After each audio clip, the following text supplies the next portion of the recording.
Good evening. I'm calling the Monday, April 23rd, 2018 Planning Commission meeting to order. Will everyone please rise for pledge allegiance?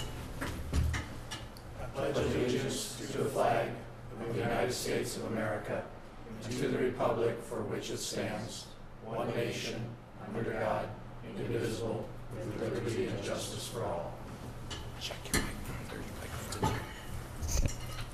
Thank you.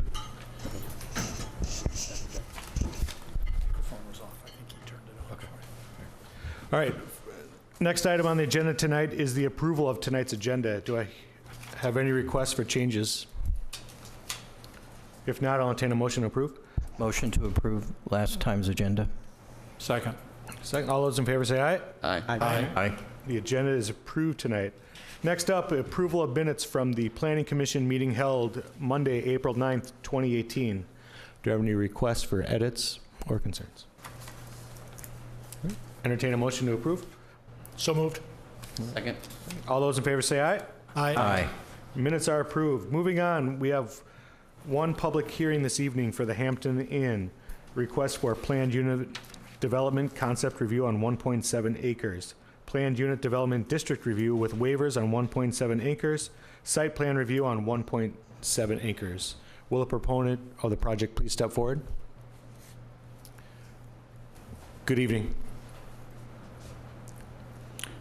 Good evening. Could you say your name and spell it for the record, please?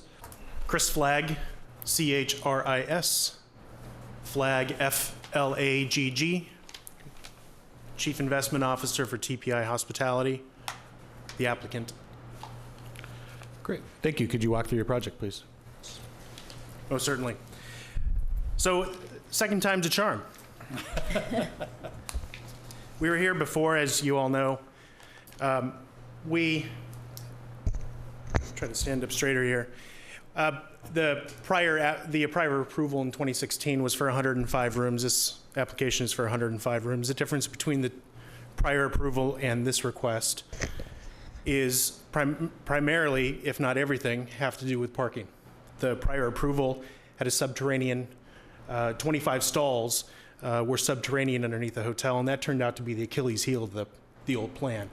From a feasibility standpoint, financial feasibility standpoint, we learned quickly after our approval, after the development agreement, when we got our bids back, that construction pricing has significantly gone up. And the time that it took us to get that approval, it no longer was feasible. So we went back to the drawing board, and we took a look at the site plan. We shrunk the building footprint by about 1,200 square feet, put another story on top of the building, so now we're a taller 105-room hotel. And that extra land square footage allowed us to reconfigure the parking lot so that we can get 100% of our parking on grade and eliminate the subterranean the subterranean parking garage. So from that aspect, we have a project here that we are confident is feasible from a financial standpoint, and we are seeking your recommendation for approval. From a site standpoint, from a design standpoint, as you know, it's a very interesting site. On the south, it borders water. On the north, it borders Technology Drive. To the east is Flying Cloud. To the west is an existing hotel.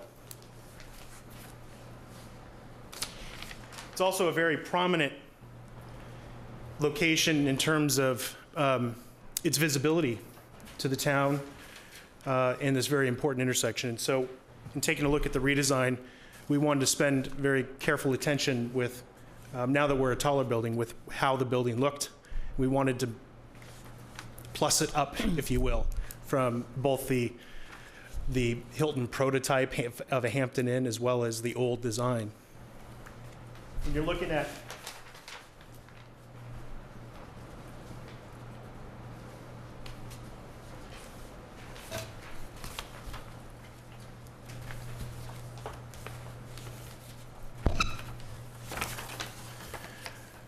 at the corner, so this here is a rendering of what the building's proposed to look like at the corner of Technology Drive and Flying Cloud. Here you see a 6-story building. The first floor is relatively hidden because the site itself drops down from grade, and so you do not see any of the surface parking in front of the building, which is a deviation request. And then we wanted to spend special attention to this corner here because that's the prominent visibility corner. And so there we've wrapped that corner in glass. We've added some custom building facade elements to, again, depart a bit from the Hampton Inn prototype, enhance it with the upgraded exterior surface skin materials with like the glass and the stone to give it that important look at the very important site here in Eden Prairie. There's a number of deviations that we are requesting. They're all listed out there. I'm happy to answer any questions, any specific questions you may have for those. With that, I'm happy to answer questions. Okay, great. Maybe we'll have you sit down and we'll have walk through the planners, and then we'll call you up for some questions after that. Mr. Chair, members of the commission, as the proponent stated, this is an application for a 6-story, 105-room Hampton Inn on the former IHOP site. As he also mentioned, there was an approval that the city granted in 2016. This site plan builds off of that one. It has, as he mentioned, a smaller footprint, provides for all surface parking rather than some of the parking being below grade. The design guidelines process that the city recently went through happened after the Hampton Inn proposal went through the first time. So not only did the applicant work with staff to kind of modify the Hilton or Hampton Inn prototype to meet the Eden Prairie standards, but also we worked with them to educate on what the new design guidelines, architecture requirements, parking lot design, landscaping, sustainability, all of those efforts that were built into the design guidelines and city code in order to reflect that in this revised plan. So, for instance, you'll see there are parking lot islands landscaped islands within the parking lots, which was not necessarily really provided with the initial application. There is a waiver with regard to the minimum lot or minimum size requirement for some of those parking islands. Overall, the site far exceeds the 5% of parking lot island that is required, but some of those parking lot islands are smaller than that 160 square feet. Staff is recommending approval of that waiver due to the fact that it breaks up that parking area, provides more impervious surface as well on the site. Some of the other some of the other waivers that are requested as part of the PUD are very similar to what was initially requested with the Hampton Inn proposal that the city reviewed in 2016. Some of them are specific to the town center requirements, where the town center strives to bring buildings closer to the street. In this particular site, there is a 30-foot sanitary sewer easement along that front lot line, which of course we can't encroach within or relocate that sewer line. Other waiver requests are related to the shoreland requirements, and again, those are similar to what the city reviewed back in 2016. Staff is recommending approval of the proposal as it is before you, subject to the conditions outlined in the staff report. I would like to point out that the application also includes several sustainability features which are outlined in your staff report. The proposal includes native landscaping and pollinator habitat. It includes LED lighting. They will be incorporating a bike rack with a location to be determined, and they are also proposing the inclusion of an electric vehicle charging station, so that will be included prior to city council review as well. So there are sustainability features that are built in, as well as improvements that are sustainable within the building itself. So I'm happy to answer any questions that you might have, and I'll leave it at that. Great. Thank you, Julie.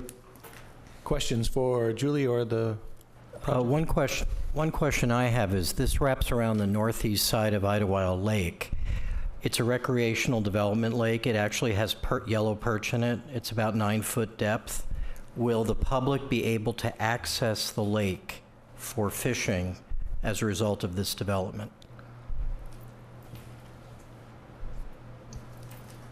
Mr. Chair, members of the commission, there wouldn't be necessarily access to the lake itself from this property, but there would be the existing trail would be able to be shifted and kept, and that would be in place, and we would actually get a trail easement over that trail. So we'd be able to keep kind of the access around the lake here.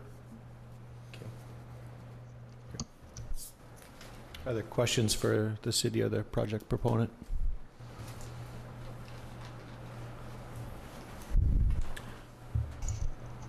I guess I have a question. Commissioner Kirk? Julie, are the setback waivers, are they roughly the same as they were before? Mr. Chair, members of the commission, the setback waivers are roughly the same as they were before. With regard to the the front building, that one is a little bit more than it was in 2016 because they're accommodating the additional surface parking on site. But they wanted to, have that building in a location to take advantage of the lake. So that is probably the most deviant setback request from the last time around. And as I remember, the parking was approximately the same? I mean, there wasn't a lot more parking on the previous proposal as compared to this one, right? Mr. Chair, members of the commission, that is correct. There was a parking waiver that was approved in 2016. This time around, they have decreased the number of stalls, I think by 4. Don't quote me on that, but right around that. City staff has worked with the developer to accommodate as much parking as possible on the site in order to come as close to the city code requirement, but also understanding their business needs. So they have also taken the steps of looking at some of their other Hampton Inn sites and analyzing the parking that is necessary in order to support the business need itself. And they are confident that the 98 stalls that are proposed on this site, along with the LRT being provided, will be adequate to meet the business need. Thank you. Yes. Julie, I just have a quick question, and forgive me for not knowing this, but can you explain exactly where the light rail will be going through as it relates to the site? Absolutely. I'll just come up to the camera.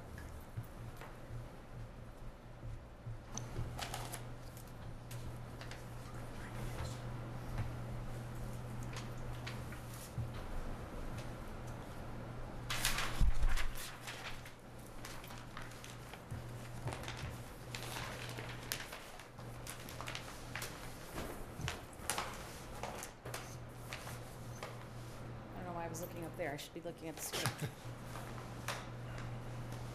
We could maybe zoom out a little bit. So to orient you a little bit, this is Technology Drive up along this frontage. This is the existing driveway into the site. So the neighboring hotel is over here. You would come into the site. The hotel sits fairly centered on the lot. Here's the lake. Here's Flying Cloud Drive. So the LRT is going to come right along this frontage. This is also the frontage where there is that 30-foot sanitary sewer easement that I talked about earlier. So that's the general location. And the elevation of that is roughly how much higher? I'll defer that question to Mr. Rue. Mr. Chairman, members of the commission, the light rail line or grade is fairly close to the grade of Flying Cloud Drive. So it's quite a bit higher than this site. Right. I don't think there's a wall along that side. There's a wall, retaining wall along Technology Drive adjacent to this site, but there's enough distance between the grade, or between the tracks and this property line to grade that slope.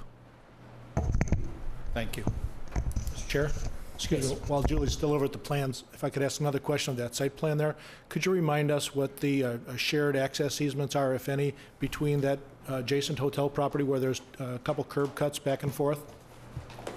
Absolutely. So, as I said, this is the shared driveway that currently comes into the site. There is a cross-access easement that exists between the Hampton Inn site and the extended stay site to the west, and that easement comes down into the site and then scoots immediately to the west. So that is where the shared easement is at. That has been reviewed by both the city and the applicant and the adjacent property owner. Is there any shared parking agreement at all? Mr. Chair, members of the commission, there is not a shared parking agreement between the two. The neighboring property to the west has a required parking count as part of their approval, as would Hampton Inn with their pending approval. Thank you. Commissioner Villarreal. I have a question for the city engineer. Will this development result in any re-engineering of the intersection at Technology Drive? Mr. Chairman, members of the commission, no, this, the site is, there is a temporary easement that LRT needs on this site, just for grading, tying in. But as far as the construction of the LRT and actually the reconstruction of Technology Drive and some utility lines in there, it'll all happen within public right-of-way, with the exception of that small perimeter easement along there.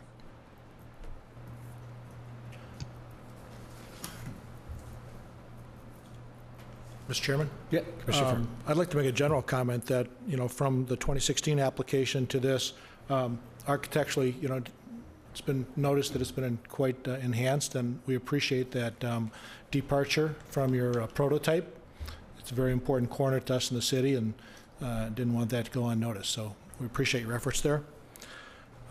There was a comment in the staff report about requiring the applicant to provide some level of acoustical glazing, specifically because of the noise attributable to the future LRT coming through there.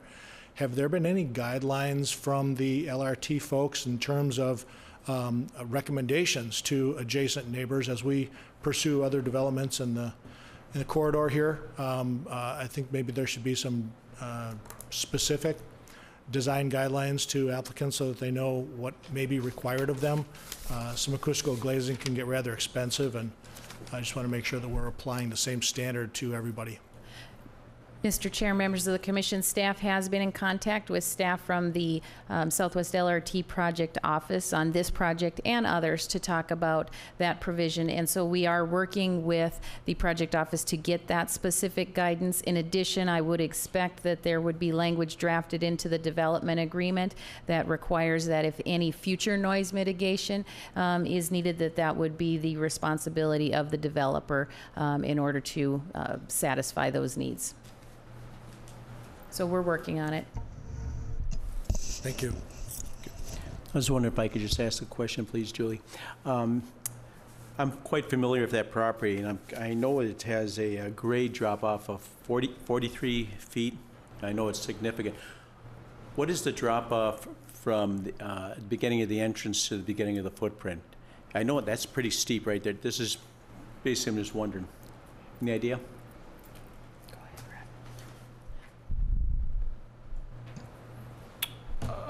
Just a clarification on a question. You talk about their driveway. Correct. By the time they get to their driveway, I think it's relatively flat or closer, because Technology Drive drops quite a bit from that intersection. Okay. And their driveway is on the west side of the property, kind of that shared driveway that was discussed just briefly. So it's not an amplified drop-off due to the footprint? No, I don't, no, it's reasonable grades. Thank you. Other questions or discussion? All right, this is a public hearing. If anyone would like to come forward and speak for or against this project, the time is to do now. Okay. Any other discussion items from the members tonight? I'd just like to echo my appreciation that the architecture has been quite vastly improved. I believe I was the sole dissenting voice back in 2016, and I thought we were getting what we might see on a freeway pull-off, and did not like what we were looking at. But this is more appropriate for our city today, and I'm Glad it didn't work out last time, but I hope it does this time. All right. Yes. I had one Commissioner question. DeSantis.